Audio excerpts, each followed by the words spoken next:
एक किताब जो पिछले 15-20 साल में दुनिया की सबसे मशहूर किताबों में से एक बनी, उसका नाम सेपियंस है। आपने शायद सुना होगा। सेपियंस किताब मानव जाति का इतिहास है। ये भारत का इतिहास, आधुनिक इतिहास, प्राचीन इतिहास नहीं है, मानव जाति का इतिहास है। माना जाता है कि 1400 करोड़ साल पहले बिग बैंग हुआ, जहां ये पृथ्वी पहली बार बनने की प्रक्रिया शुरू हुई। 450 करोड़ साल पहले पहली बार जीवन अस्तित्व में आया, अमीबा आया। उसके बाद लंबे समय तक खूब घटनाक्रम होते गए होते गए होते गए। हम कहीं नहीं थे उस समय। 3 लाख साल के आसपास पीछे जाएं तो एक परिवार पैदा हुआ जिसको होमो कहते हैं। होमो का मतलब हमारा परिवार। उस होमो परिवार में एक हम है, होमो सेपियंस, क्योंकि हम होमो परिवार में सेपियंस नाम की शाखा हैं। उस परिवार में और भी शाखाएं थी। निएंडरथल एक बहुत प्रसिद्ध, आपने नाम सुना होगा। ऑस्ट्रेलोपिथेकस का नाम सुना होगा। होमो इरेक्टस का नाम सुना होगा। ये सारे के सारे वो जीव थे जो होमो सेपियंस के आमने सामने जिंदा थे और संघर्ष में थे। चुनौती ये थी कि अंत में इनमें से कौन जीतेगा। ये व्यावहारिक तौर पर संभव नहीं था कि ये सारे साथ साथ चल सके। ये बात सुनने में अच्छी लगती है कि सब साथ साथ चले, पर इवोल्यूशन की हिस्ट्री में बहुत व्यावहारिक नहीं होता है। एक सवाल यह भी था कि होमो परिवार का कोई प्राणी क्या चिंपैंजी को, बंदर को, इन सबको हरा पाएगा, क्योंकि उस समय तक ये सारी स्पीशीज लगभग बराबर संघर्ष में चल रही थी। आज से 70,000 साल पहले तक ये सब यूं ही चल रहा था, और फिर एक घटना घटी। उस घटना को सेपियंस किताब के लेखक ने, जिनका नाम युवाल नोआ हरारी है, उन्होंने संज्ञानात्मक क्रांति या कॉग्निटिव रिवॉल्यूशन का नाम दिया। और ये घटना 40,000 साल तक चलती रही। और इस बात पर बड़ा गहरा विचार किया कि क्या वजह थी कि होमो सेपियंस जिंदा रहा, निएंडरथल मर गया। हम मानते हैं कि निएंडरथल वो है जो यूरोप की आज की जो स्पीशीज है उसका पूर्वज था। ऑस्ट्रेलोपिथेकस मर गया, इरेक्टस मर गया, और जितने परिवार के जंतु थे वो सब मर गए। और होमो सेपियंस इन सबसे कमजोर होने के बावजूद बच गया और इतना सफल भी हो गया। निएंडरथल के बारे में उसने लिखा कि अगर आमने सामने आ जाएं तो निएंडरथल होमो सेपियंस को मार मार के अधमरा कर सकता था। वो इतना ताकतवर था। उसके बाद भी खत्म हो गया। क्यों खत्म हो गया? और तब आता है वो सिद्धांत जो आज की इस डिस्कशन की शुरुआत का बिंदु है। होमो सेपियंस इसलिए जिंदा रहा क्योंकि उसके पास भाषा की क्षमता थी। भाषा की क्षमता बाकियों के पास भी थी, चिंपैंजी के पास भी है, बंदर के पास भी है, पर बंदरों पर खूब प्रयोग हुए। बंदर हो, अन्य स्पीशीज हो, तोता हमसे ज्यादा ध्वनियां बोल सकता है, हमसे ज्यादा। इसके बाद भी तोता सफल नहीं हो पाया क्योंकि वो उतना सोच नहीं पाता है। चिंपैंजी की भाषा, बंदर की भाषा, निएंडरथल की भाषा सीमित भाषाएं थी। वो एक आवाज में पूरा एक वाक्य बोलते थे, और ऐसे प्रयोग आज भी होते हैं। अगर आप जंगलों की आवाजें सुनेंगे तो बंदरों की एक आवाज का मतलब एक पूरा सेंटेंस होता है। जैसे एक आवाज का मतलब है कि शेर आया, जैसी एक बंदर आवाज निकालेगा सारे बंदर पेड़ पर चढ़ जाएंगे। फिर दूसरी आवाज का मतलब होगा शेर चला गया, वो सुन के सब उतर जाएंगे नीचे। भाषा वैज्ञानिकों ने वो आवाजें रिकॉर्ड कर ली और एक बार अच्छे म्यूजिक सिस्टम से एक जंगल में जाके आवाज प्ले कर दी, शेर आया। और वो आवाज सुनते ही सारे बंदर पेड़ के ऊपर चढ़ गए और फिर आपस में देख रहे किसने बोला। और 10-15 मिनट के बाद दूसरी आवाज प्ले की, शेर चला गया, सारे बंदर नीचे उतर गए। एक आवाज, एक वाक्य। इंसान की भाषा की सबसे बड़ी खूबसूरती यह है कि वो डिस्क्रीट भाषा है, विविक्त भाषा है, जिसका मतलब यह है कुछ 25-30 ध्वनियों से, 50 ध्वनियों से हम अरबों शब्द बना सकते हैं, और अरबों शब्दों से खरबों वाक्य बना सकते हैं। इतनी लचीली भाषा हमारी है जिसमें किसी भी बात को कहने के 50 तरीके हमारे पास हैं, और ये तरीके इस संसार में किसी और स्पीशीज के पास नहीं है। इसीलिए होमो सेपियंस बन पाया। और आज अगर हम जिंदा हैं आज हम चिंपांजी से बेहतर हैं, गुरिल्ला से बेहतर है, बंदर से बेहतर हैं और होमो इरेक्टस से बेहतर है, निएंडरथल से बेहतर हैं, जिंदा हैं, तो इसकी मूल वजह है हमारी भाषा की क्षमता।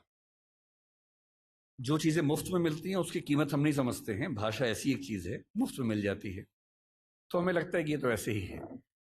लेकिन जब आप इस नजरिए से समझेंगे कि भाषा ही वो चीज है जो हमें मनुष्य बनाती है, तो शायद इस बात का महत्व ज्यादा अच्छे से हम समझ पाएंगे।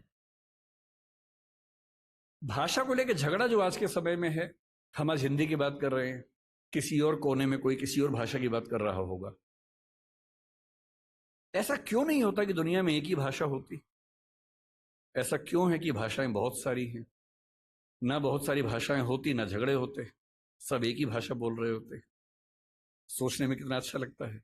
तो ओल्ड टेस्टामेंट में जो यहूदियों का बाइबल का हिस्सा है उसमें कहानी आती है, उसको बोलते हैं बेबीलोनिया की या बाबिल की कहानी। कहानी यह है कि एक बार ईश्वर ने, यहूदियों के ईश्वर याहवे ने, जब देखा कि मनुष्य बहुत पाप कर रहे हैं तो उसने बहुत तेज बाढ़ पैदा की। ये वही बाढ़ है जो आपने आज से 10 साल पहले एक फिल्म 2012 में देखी होगी। ये उसी बाढ़ की कहानी है। इतनी ज्यादा बाढ़ की सारी इंसानी सभ्यता नष्ट हो जाए क्योंकि ये लोग इतने पापी हैं और ईश्वर को ये लगा कि मैंने गलती कर दी इन लोगों को मनुष्य बना के, इनके तो पाप खत्म नहीं होते हैं। नाराज होकर उसने सारी सभ्यता को विनाश करने के कगार पे खड़ा कर दिया। हम भारतीय सभ्यता में प्रलय की कल्पना करते हैं, कुछ कुछ वैसी कल्पना वहां पर एक बाढ़ की कल्पना है। और तब ईश्वर को यह भी लगा कि अगर सारे खत्म हो जाएंगे तो सृष्टि बनाने का जो पर्पस था वो खत्म हो जाएगा। तो ईश्वर ने अपने एक नबी को भेजा जिनका नाम था नूह या नोआह। ये युवाल नोआह हरारी के बीच में भी जो नाम है नोआह, ये वही नोआह नाम है। और उनसे कहा कि तुम जाओ, जितनी भी स्पीशीज है उन सब की एक एक पेयर को बचा लो ताकि सभ्यता को फिर से शुरू कर सके। तो नोआ ने एक जहाज का निर्माण किया, पानी के जहाज का निर्माण किया, सारी स्पीशीज के एक एक पेयर को उस पर रखा, अपने परिवार को रखा और बाढ़ से बचा लिया। और उसके बाद नई सभ्यता शुरू हुई। और जब नई सभ्यता शुरू हुई तो बेबीलोनिया के राजा के मन में एक विचार आया कि अगर हम एक इतनी ऊंची मीनार बना लें कि किसी भी बाढ़ में हम डूबे ही नहीं तो चिंता खत्म हो जाएगी। तो बाबेल नाम के स्थान पर, बेबीलोनिया का एक स्थान था, एक टावर बनना शुरू हुआ। यह बाइबल में जेनेसिस की कहानी है। टावर बनने लगा, काफी ऊंचा बन गया। पर बनते बनते ईश्वर को यह लगा कि ये मेरी शान में गुस्ताखी हो रही है क्योंकि मैं बाढ़ ले आऊंगा उससे बचने के लिए, ये मेरे खिलाफ साजिश कर रहे हैं। तो ईश्वर ने क्या किया, एक कमाल कर दिया। उसने उस टावर पर काम करने वाले व्यक्तियों और बाकी व्यक्तियों को भाषाओं में बांट दिया ताकि वो एक दूसरे की बात ना समझ सके। और एक कहानी चलती है कि अगर आप चाहते हैं कि सारे मनुष्य एक ना हो तो उनको भाषाओं में बांट दीजिए। और उसके बाद से आज तक सारे मनुष्य आपस में झगड़ा कर रहे हैं। ये कहानी ऐतिहासिक रूप से कितनी सही है मुझे नहीं पता, मिथक है, धर्म की बात है, पर ऐसी कहानियां किसी कंसेप्ट को समझने के लिए बहुत काम की कहानियां होती हैं। और जब मैं भाषा के प्रश्न को देखता हूं तो मैं दो नजरियों से देखना पसंद करता हूं। पहली बात, भाषा वो है जो हमें मनुष्य बनाती है। और इस संसार में जहां 3 ट्रिलियन या 1 ट्रिलियन स्पीशीज संघर्ष करती हैं, उनमें हमें सबसे ज्यादा मजबूत बनाती है। और दूसरा, भाषा वो संरचना है जो दुनिया को बांटती है, और क्योंकि बांटती है तो बहुत सारे संघर्षों को जन्म देती है। लोग कहते हैं कि धर्म बहुत ताकतवर है, जाति बहुत ताकतवर है। मेरी नजरिए में भाषा सबसे ताकतवर है। अगर धर्म बहुत ताकतवर होता तो पाकिस्तान बनने के बाद बांग्लादेश की जरूरत क्यों पड़ती? मुसलमानों के लिए नया देश चाहिए तो पाकिस्तान बन गया। पाकिस्तान और बांग्लादेश में मुसलमान ही तो थे। अंतर क्या था कि एक तरफ के मुसलमान उर्दू और पंजाबी बोलते हैं, एक तरफ के मुसलमान बांग्ला बोलते हैं। बांग्ला भाषी मुसलमान उर्दू भाषी मुसलमान के साथ एक नहीं हो पाएगा, इसलिए उसको नए देश की जरूरत है। और बांग्लादेश इसलिए बना। आप श्रीलंका के झगड़े को कितना भी हिंदू और बौद्ध झगड़ा कह लीजिए, दरअसल वो तमिल और सिंगली भाषाओं का झगड़ा है। ये जो भाषाओं के झगड़े हैं, और भाषाओं का एक अस्तित्व होता है, जैसे मनुष्यों के जीवन में वक्र है, कभी सफल कभी विफल, ऐसी भाषाओं का जीवन होता है। आज से 300 साल पहले ब्रज भाषा का जो जोर था, कोई सोच सकता था कि 300 साल बाद उसका नाम लेने वाला कोई बचेगा नहीं? ब्रज भाषा के नाम में भाषा है, वो बोली बन गई, और खड़ी बोली के नाम में बोली है, वो भाषा बन गई। तो इतिहास के दौर की बात है। इतिहास का कौन सा दौर किस भाषा को कहां से कहां उठा के ले जाएगा? जब पुर्तगाली यूरोप से निकले थे दुनिया पर कब्जा करने के लिए, उन्हें लगता होगा कि पुर्तगाली दुनिया की महान भाषा बनेगी। बाद में फ्रांसीसियों ने, हॉलैंड के डच लोगों ने, अंग्रेजों ने आपस में झगड़े किए, फ्रेंच लोगों ने झगड़े किए। उन झगड़ों में संयोग से अंग्रेजी जीत गई, और क्योंकि अंग्रेजी जीत गई, क्योंकि अंग्रेजी का असर भारत पे पड़ा, अंग्रेजी का असर अमेरिका पे पड़ा, अंग्रेजी का असर अफ्रीका पर ज्यादा पड़ा, इसलिए आज अंग्रेजी दुनिया की सबसे प्रसिद्ध भाषा है, प्रचलित भाषा है। ऐसा थोड़ा है कि अंग्रेजी बहुत महान भाषा है, भाषाएं सारी महान हैं। और अगर तकनीकी तौर पे देखें तो हिंदी भाषा वैज्ञानिक तौर पर अंग्रेजी से बेहतर भाषा है। केवल शब्दावली के अभाव को पीछे छोड़ दें, चाहे वो ध्वनि का मामला हो, फोनेटिक्स का मामला हो, सिंटेक्स का मामला हो, भाषा विज्ञान के किसी भी स्तर पर देखें तो हिंदी अपनी वैज्ञानिकता में अंग्रेजी से कहीं भी कम नहीं है, कई मामलों में बेहतर है। इसलिए कौन सी भाषा का कितना राज होने वाला है, यह बात तय होती है केवल इस बात से कि उस भाषा के समाज की दुनिया पर क्या पकड़ है, कौन उपनिवेश की भाषा बनी, कौन साम्राज्य की भाषा बनी, किस भाषा में ज्यादा विकास हुआ, किस भाषा में कम विकास हुआ। संयोग की बात है कि आज हम एक ऐसी दुनिया में है, ग्लोबल दुनिया में, जहां अंग्रेजी का वर्चस्व है। अंग्रेजी से दिक्कत ना आपको होनी चाहिए ना मुझे होनी चाहिए। हम हर भाषा का सम्मान करें, उससे फायदा उठाएं, सीखें, अपने काम का लाभ लें। पर मैं अंग्रेजी माध्यम का विद्यार्थी रहा हूं, मैंने बहुत सारी पढ़ाई अंग्रेजी माध्यम में की है, और मैं अंग्रेजी में लगभग उतना सहज जितना हिंदी में हूं। तो मुझे इस बात की खुशी है। मुझे चिंता केवल तब होती है जब भारत में होते हुए कोई मुझसे यह उम्मीद करता है कि मुझे हिंदी बोलने में शर्म होनी चाहिए। चिंता केवल तब होती है। भारत में होते हुए मैं अपनी भाषा बोलूं, अपनी भाषा बोलने मुझे काहे की शर्म होनी चाहिए? मैंने जिन जिन देशों की यात्रा की, आज दुनिया के हर देश पर दबाव है कि अंग्रेजी सीखे, और वो दबाव इसलिए कि ग्लोबलाइजेशन का दौर है, अंग्रेजी में चीजें ज्यादा उपलब्ध हैं, स्वाभाविक सी बात है। पर मैंने कभी हॉलैंड में किसी व्यक्ति को डच भाषा की तुलना में अंग्रेजी को महत्व देते हुए नहीं देखा। वो लड़ने को तैयार हो जाते हैं। आप किसी फ्रेंच व्यक्ति से बात करें, आप इजराइल के किसी व्यक्ति से बात करें, जहां भाषा के सम्मान की बात आएगी वो अंग्रेजी का नाम तक नहीं लेंगे। जहां पढ़ने की बात आएगी, सीखने की बात आएगी, फायदा उठाने की बात आएगी, निश्चित तौर पे सीखेंगे, क्योंकि उस भाषा से उनको फायदा होता है। आपको जब भी समझना हो कि हमारी भाषा किस हालत में है, तो हमारी भाषा द टेम्पेस्ट की मिरांडा की हालत में है। ताकतवर है पर उसको ताकत का एहसास नहीं है, समझदार है पर उसको किसी ने बताया नहीं कि तुम कितनी समझदार हो। खुद फैसले कर सकती है पर उसके नाम पर फैसले लेने वाले खुद इतने समझदार नहीं हैं कि उसके महत्व का अनुमान कर सके। अपने ही मठाधीशों से घिरी हुई, अपने ही परिवार के ऊल जलूल निर्णय करने वालों की दासी बनी हुई कुछ कुछ वैसी स्थिति हिंदी की है। मैं ऐसा क्यों कह रहा हूं कि हिंदी बहुत ताकतवर भाषा है, लेकिन मेरा बात के डरते हैं? कुछ उदाहरण से बात समझ लेते हैं। और जब भी कोई आपसे पूछे कि हिंदी का भविष्य क्या है, हमेशा ध्यान रखना है, किसी जटिल प्रश्न का उत्तर एक नहीं होता है, हाँ या ना में नहीं होता है। उसका उत्तर बहुत सारे पहलुओं में होता है। और जब तक आप किसी जटिल प्रश्न को 4-5 सरल प्रश्नों में तोड़ नहीं लेंगे, तब तक उस प्रश्न का उत्तर आप ठीक से दे ही नहीं पाएंगे। इसलिए जब भी कोई आपसे पूछे कि क्या हिंदी का कोई भविष्य है या हिंदी का भविष्य कैसा है, तो हिंदी कोई एक वस्तु नहीं है। हिंदी में बहुत सारी चीजें आती हैं। मसलन आपको बताना पड़ेगा कि बोलचाल की भाषा के रूप में हिंदी का भविष्य क्या है, राजभाषा के रूप में, ऑफिशियल लैंग्वेज के रूप में हिंदी का भविष्य क्या है, राष्ट्रभाषा के रूप में क्या है, संपर्क भाषा के रूप में क्या है, ज्ञान विज्ञान की भाषा के रूप में क्या है, व्यापार की, वाणिज्य की, नौकरी की दुनिया में उसका भविष्य क्या है। और जब तक इन सारे प्रश्नों पर अलग अलग आप चार वाक्य बोलने की स्थिति में नहीं है, तब तक हिंदी के भविष्य की बात कैसे करेंगे। मसलन, क्या हिंदी का भविष्य बोलचाल की भाषा के रूप में है या हम खत्म होने वाले हैं। यदि कोई आपसे कहे कि हम खत्म होने वाले हैं, उस मूर्ख की बात को बिल्कुल मानने की जरूरत नहीं है। वो निरा मूर्ख व्यक्ति होगा जो ऐसी बात कर सकता है। तथ्यों पर ध्यान देना है। हिंदी समाज की बुरी आदत है कि हम तथ्यों पर नहीं, अफवाहों पर ज्यादा ध्यान देते हैं। तथ्यों पर ध्यान देना है। जनगणना निकाल के देख लीजिए।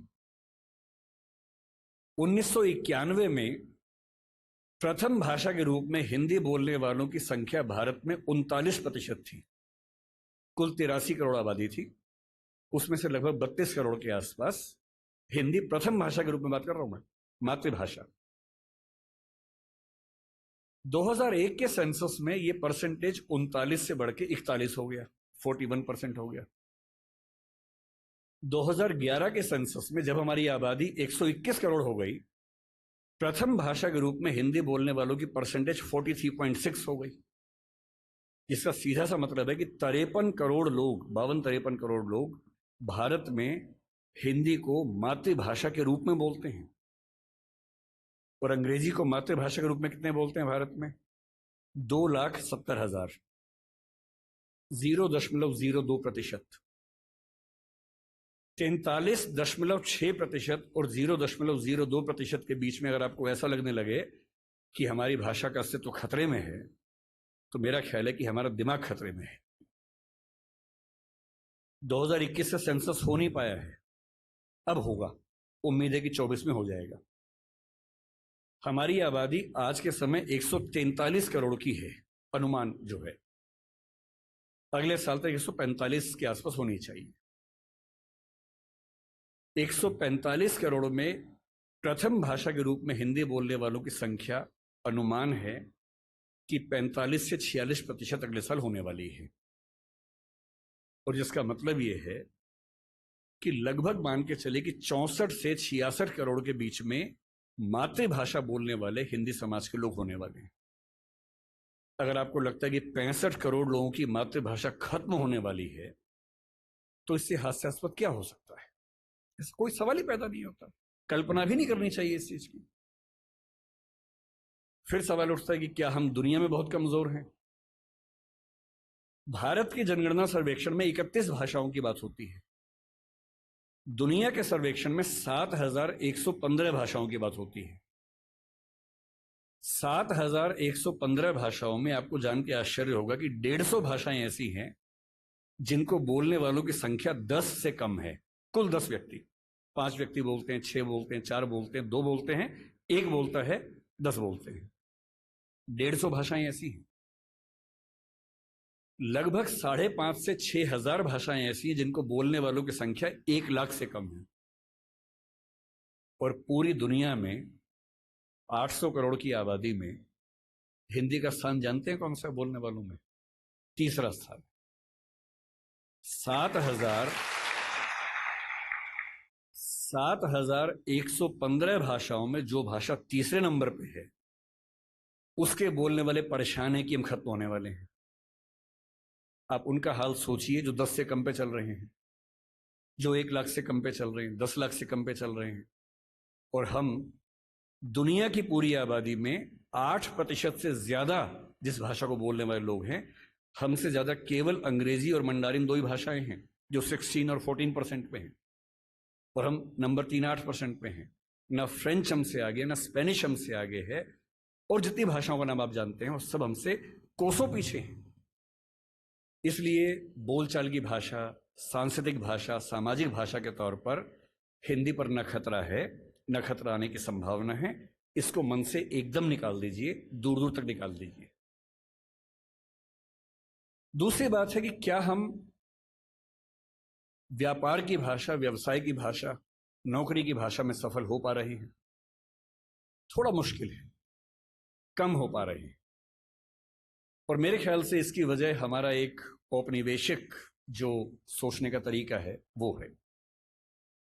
मैं हिंदी के पक्ष में इसलिए बिल्कुल नहीं बोलूंगा कि मैं संयोग से हिंदी भाषी क्षेत्र में पैदा हुआ, क्योंकि मेरे पेरेंट्स हिंदी भाषा के अध्यापक रहे। अगर मैं सिर्फ इसलिए हिंदी के पक्ष में बोलूंगा तो ये तो सामान्य बात है, हर व्यक्ति अपनी भाषा के पक्ष में बोलता है, मैं ही बोल रहा हूं। मैं तथ्यों पर बात करना पसंद करूंगा, केवल भावनाओं पर नहीं टिकना चाहूंगा। मैंने दुनिया के जितने देश देखे, मैंने किसी देश में मातृभाषा की उतनी बुरी गत नहीं देखी जितनी अपने देश में देखी है। मेरे कुछ परिचित डॉक्टर बनने के लिए रशिया गए पढ़ने के लिए, यूक्रेन गए पढ़ने के लिए। तो मैंने उनसे पूछा, मैंने कहा कैसे पढ़ते हो भाई, वहां कौन सी भाषा में पढ़ाते हैं, अंग्रेजी पढ़ाते हैं? बोले नहीं, रशियन में पढ़ाते हैं मेडिकल साइंस। यूक्रेन में यूक्रेन की भाषा में पढ़ाते हैं रशियन, मतलब मेडिकल साइंस। लगभग हर देश में वैसा हाल है। तो मैंने उनसे पूछा कि फिर आप कैसे पढ़ते हैं, आपको तो भाषा नहीं आती है? तो बोले नहीं, वहां का निश्चित सा नियम है कि पहले साल में हमें वो भाषा सीखनी होती है, फिर अगले 4 साल में उस भाषा में मेडिकल साइंस सीखना होता है। तो मैंने कहा इससे अच्छा वो अंग्रेजी में सिखा दें, आपको अंग्रेजी आती है? बोले नहीं, वहां तो ऐसी बात करने से भी नाराज हो जाते हैं। अपनी भाषा को लेकर बहुत सम्मान करते हैं वो लोग। वहां पढ़ाई की भाषा वही है जो उनके समाज की भाषा है। अंग्रेजी भी है, रिसर्च में है, जहां जरूरत है अंग्रेजी भी है, अंग्रेजी के विभाग है, वो भी एक भाषा के तौर पर है। पर जब उनको अपने यहाँ पढ़ाना होता है तो इंश्योर करते हैं कि वो पढ़ाई उनकी अपनी भाषा में हो। दुनिया के हर देश में ऐसा होता है, तो हमारे यहाँ ऐसा क्यों नहीं होता? और ये बात केवल हिंदी की नहीं है, तमिल की भी है, तेलुगु की भी है, गुजराती मराठी की भी है। मेडिकल साइंस पढ़ने के लिए हमें अंग्रेजी में ही मेडिकल साइंस क्यों पढ़ना पड़ेगा? इंजीनियरिंग पढ़ने के लिए हमें अंग्रेजी में ही क्यों पढ़ना पड़ेगा? और मुझे खुशी है इस बात की कि हमारी केंद्र सरकार में गृह मंत्री ने पिछले साल एक बहुत बड़ा कदम उठाया है। मध्य प्रदेश पहला ऐसा राज्य बना है जहां मेडिकल साइंस, इंजीनियरिंग और मैनेजमेंट की पढ़ाई हिंदी में शुरू हो गई है। और किताबें भी तैयार हो गई हैं, इंजीनियरिंग की भी, मेडिकल साइंस की भी। ऐसी कौन सी रॉकेट साइंस है इसमें? ऐसा कौन सी आश्चर्य की बात है?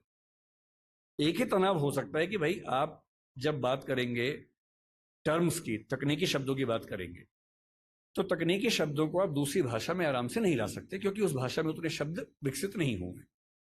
कोई बात नहीं, आप बीमारियों के नाम, लेबोरेटरी के टेस्ट के नाम वैसे के वैसे अंग्रेजी में स्वीकार कर लीजिए, उसको देवनागरी लिपि में लिख लीजिए, जैसे आप व्हाट्सएप पे लिखते ही होंगे।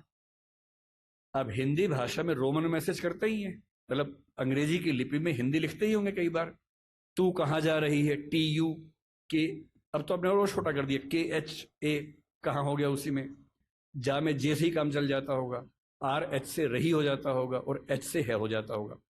इसी को भाषा का अपभ्रंश बनना बोलते हैं, जो आजकल हम नए सिरे से बना रहे हैं। क्या समस्या है? मेडिकल साइंस की पूरी किताब हिंदी में हो और उसमें अंग्रेजी के तकनीकी शब्दों का इस्तेमाल वैसा का वैसा हो, इसमें क्या परेशानी है? और जब भाषा हम सीखते हैं, आपको आश्चर्य होगा, मैं फिर कह रहा हूं, मैं तथ्यों की बात करूंगा, रिसर्च की बात करूंगा, भावनाओं की बात नहीं करूंगा। दुनिया में स्थापित सिद्धांत है, यूनेस्को पीछे पड़ा हुआ है इस चीज के लिए। दुनिया में स्थापित सिद्धांत है कि कोई भी बच्चा दुनिया का जितनी आसानी से अपनी भाषा में सीख सकता है, दूसरी भाषा में सीख ही नहीं सकता। इसमें एक्सपेरिमेंट्स हुए बहुत सारे। जो लेटेस्ट एक्सपेरिमेंट्स है उनमें से एक आप सर्च कीजिएगा, इथियोपिया में 1994 में एक एक्सपेरिमेंट हुआ। वो जो करने वाले नाम है, उनका व्यक्ति का नाम इरेद सईद ऐसा कुछ नाम है, बहुत प्रसिद्ध है। आप इथियोपिया 1994 मदर टंग इतना करके सर्च कर लीजिए, तुरंत सामने आ जाएगा। उस व्यक्ति ने बहुत गंभीर रिसर्च की। 1994 में इथियोपिया ने, जो कि एक अफ्रीकन देश है, क्या किया, एक नियम बनाया कि हमारे सारे स्कूलों में प्राथमिक शिक्षा हमारी भाषा में दी जाएगी, और 4थी क्लास के बाद हम बच्चों को अंग्रेजी में शिफ्ट करेंगे। 2 ऑप्शन थे, एक है कि बचपन से अंग्रेजी पढ़ाएं, एक 4थी क्लास के बाद अंग्रेजी में शिफ्ट कर दें, क्योंकि उच्च शिक्षा के मामले में अंग्रेजी ज्यादा कारगर भाषा थी, वहां भी थी, यहां भी थी, आज भी है कई मामलों में। इतना ही चेंज किया कि नर्सरी से नहीं पढ़ाएंगे, 4थी क्लास तक पढ़ाएंगे अपनी भाषा में, अंग्रेजी भी हल्का फुल्का सिखाते रहेंगे, और जब अंग्रेजी में एक ठीक ठाक स्तर आ जाएगा फिर मीडियम चेंज कर देंगे। वो रिसर्च आज की दुनिया में एजुकेशन साइंस की सबसे प्रामाणिक रिसर्च मानी जाती है और वो साबित करती है कि बच्चों की अटेंडेंस बढ़ने से लेकर, बच्चों की समझदारी बढ़ने से लेकर, बच्चों की जिज्ञासा बढ़ने से, बच्चों की पढ़ाई में रुचि बढ़ने से लेकर और बच्चों की अपने परिवार, अपने समाज, अपनी संस्कृति के साथ लगाव बढ़ने के स्तर तक हर मामले में मातृभाषा में पढ़ाई करने से बेहतर स्थितियां बनी।